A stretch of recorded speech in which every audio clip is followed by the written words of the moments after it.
పేరు బరియల అరుణజ్యోతి. అది కరివేన ఆత్మకూరు మండలం. అది మే నెల 6వ తేదీన మా నాన్నని గొల్ల మహేష్ అనే వ్యక్తి గుండెలపై గట్టి కొట్టడం వల్ల చనిపోయాడు మా నాన్న అప్పటికప్పుడు.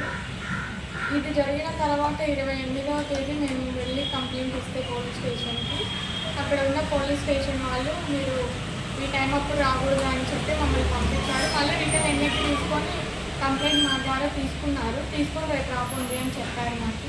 మళ్ళీ 29వ తేదీ మాకు ఫోన్ చేసి పిలిపించి మేము వెళ్తే అక్కడ వాయిస్ రికార్డ్ చేసుకున్నారు డిఎస్పీ గారు. మా అమ్మతో ఫస్ట్ చేయించుకున్నారు, తర్వాత నెక్స్ట్ నాతో వాయిస్ రికార్డ్ సపరేట్ చేయించుకున్నారు. సరేమ్మా మేము మళ్ళీ రేపు వస్తాము అని చెప్పారు. 30వ తేదీ మా పొలం దగ్గరికి విచారణకు వచ్చారు డిఎస్పీ సార్, సిఐ రాము సార్ వచ్చారు. అక్కడ బృందంతో పాటు అందరూ వచ్చారు. అక్కడికి వెళ్ళిన తర్వాత విచారణ చేసి సరే మేము కేసు కడతాము, మీరు స్టేషన్ దగ్గరికి రావాలి అని చెప్పారు. అక్కడి నుంచి పోలీస్ వాళ్ళు అక్కడ గొల్ల మహేష్ అనే వ్యక్తిని వాళ్ళ జీప్ ద్వారానే తీసుకొని వెళ్ళారు పోలీస్ స్టేషన్ వరకు. మీరు కూడా రావాలమ్మా, మీరు ఫిర్యాదు ఇవ్వాల్సి వస్తుంది అని అంటే మేము కూడా వెళ్ళాము. వెళ్ళి స్టేషన్ దగ్గర ఫిర్యాదు ఇచ్చాము. ఇచ్చిన తర్వాత నువ్వు ఇవ్వకూడదు, మీ అమ్మ ఇవ్వాలి అని చెప్పారు. మా అమ్మ ఇచ్చారు. మా అమ్మ ఇచ్చిన తర్వాత మళ్ళీ ఇది కాదు అది అని చెప్పి అన్ని కొట్టివేతలు చేసి 3 సార్లు రాపించుకున్నారు. 3 సార్లు సరే అని రాసి ఇచ్చాము. ఇచ్చిన తర్వాత 5-6 అవుతుంది, సుమారుగా 5-6 గంటలు.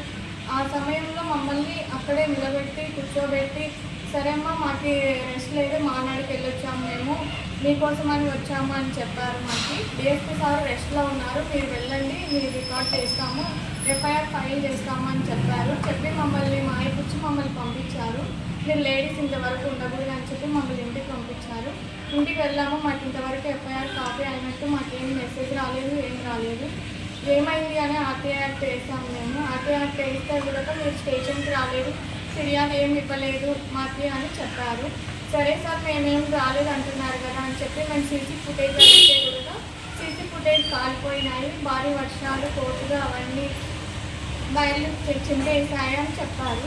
సరే అని చెప్పి మేము మళ్ళీ ఆర్టీఐ యాక్ట్ వేసాము. వేసిన తర్వాత సారు నంద్యాల జిల్లా నుంచి మాకు ఒకటి వచ్చింది, నోటీస్ వచ్చింది.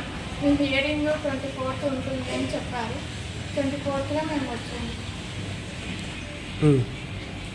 మే నెల 28వ తేదీ మేము కంప్లైంట్ ఇచ్చాము. ఆ కంప్లైంట్ తీసుకొని మళ్ళీ మే 13th మళ్ళీ మాతో కంప్లైంట్ రాపించుకున్నారు. అది కాదని చెప్పి 2 నెలల తర్వాత మాకు అప్పుడు ఎఫ్ఐఆర్ ఫైల్ చేయకుండా 2 నెలల తర్వాత తప్పుగా ఎఫ్ఐఆర్ ఫైల్ చేశారు. అది కూడా అనుమాన మృతి అయినట్టు తప్పుడుగా కేసు కట్టారు. అది ఎందుకు అట్లా అయిందో మాకైతే ఎస్సీ అట్రాసిటీ కేసు కట్టకుండా అనుమానాస్పద మృతి కింద కేసు కట్టారు.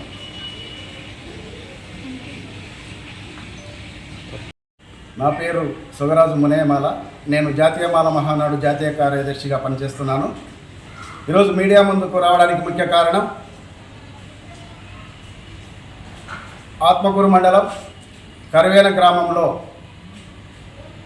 బరియల జయన్నపై దాడి చేసి చంపిన గొల్ల మహేష్పై బరియల జయన్న కూతుర్లు అరుణజ్యోతి పోలీస్ స్టేషన్కి వెళ్ళి మే 28వ తారీఖున ఫిర్యాదు చేస్తే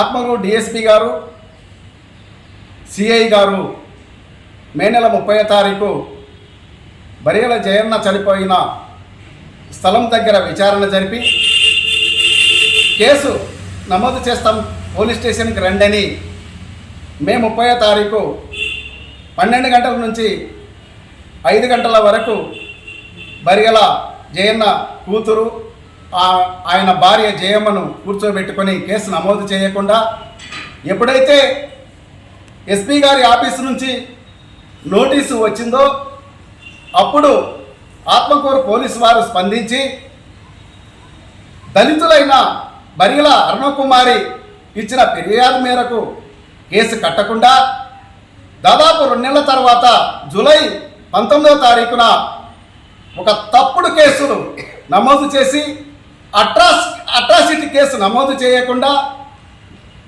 బరియల జయన్నను చంపిన గొల్ల మహేష్ను రక్షించే విధంగా పోలీసు వారు ప్రవర్తిస్తున్నారు. ఇది ఎంతవరకు సమంజసమని ఈనాడు మేము జాతీయ మాల మహానాడు తరఫున ప్రశ్నిస్తున్నాం. ఉన్నతాధికారులు ఆత్మకూరు పోలీసులపై సమగ్ర విచారణ జరిపించి గొల్ల మహేష్ను అరెస్ట్ చేసి బాధిత బరియల జయన్న కుటుంబానికి రక్షణ కల్పించాలని, ఆ కుటుంబానికి న్యాయం చేయాలని జాతీయ మాల మహానాడు తరపున ఈరోజు మీడియా ద్వారా మేము డిమాండ్ చేస్తున్నాం.